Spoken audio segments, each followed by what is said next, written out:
Hey folks, Brian Blessing in Las Vegas. Glad to be with you. ATS.io. Don't forget our buddy Adam Burke. His podcast for you weekdays, spectacular. I get to join Adam on Tuesdays, which is always good fun. And we're excited. Football's over. New sports are beginning. Baseball's around the corner. Golf back on the mainland now. That's heating up. They got the Masters in the not too distant future.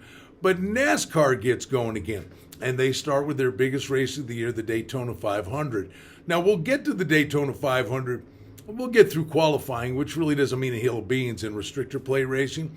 But we're going to focus on the NASCAR Cup Series Championship here for 2021. Chase Elliott is the defending champ. He's on the board at 6-1. Harvick and Hamlin, also 6-1. So you got three guys, co-favorites here to start. If you remember last year, it was like a match race all year long. Harvick, Hamlin, Harvick, Hamlin, Harvick, Hamlin. The difference is when you get to the playoffs, you've got to make it to the final stage in the final race. Kevin Harvick didn't do it and pull it off. And at the track Phoenix that he loves, and he didn't even make the final race. So what do we do here? The deal is obviously you get a win during the season, you make the playoffs. First order of business is make the playoffs. Kyle Busch couldn't get a win to save his life last year. And you sit here and you look at a guy like Kyle Busch, who was a stud. Even he, who's 7-1 this year, maybe a bounce back year. Keselowski 7-1 along with Joey Logano. Where are the price plays? Not much more of a price, but a guy in that vein. I think Martin Truex is hungry at 7-1. You could take a look at him. Two other guys. Kyle Larson's back in the car again on the NASCAR circuit at 10-1. He's highly motivated. The one guy, can he overcome the bad luck? And the answer right out of the gate might be no, because it happened to Ryan Blaney again as they got the season started in the clash on the road course at Daytona. He's coming up. He's got the fastest car with the best tires. He gets spun out by Chase Elliott, and Kyle Busch wins the race. That is Ryan Blaney's MO. He's got an incredible car. He's in contention week after week after week.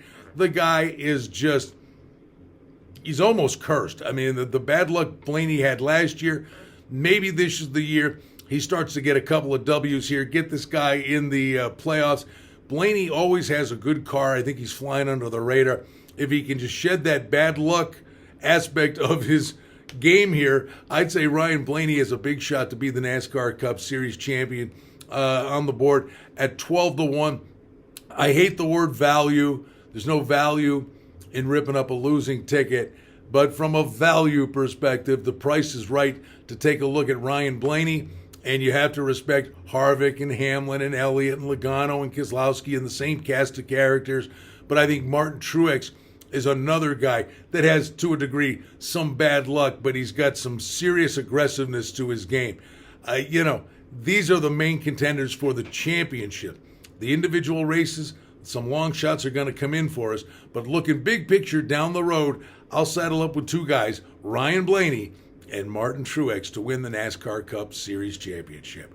Brian Blessing, glad to be with you. ATS.io coming to you from Las Vegas.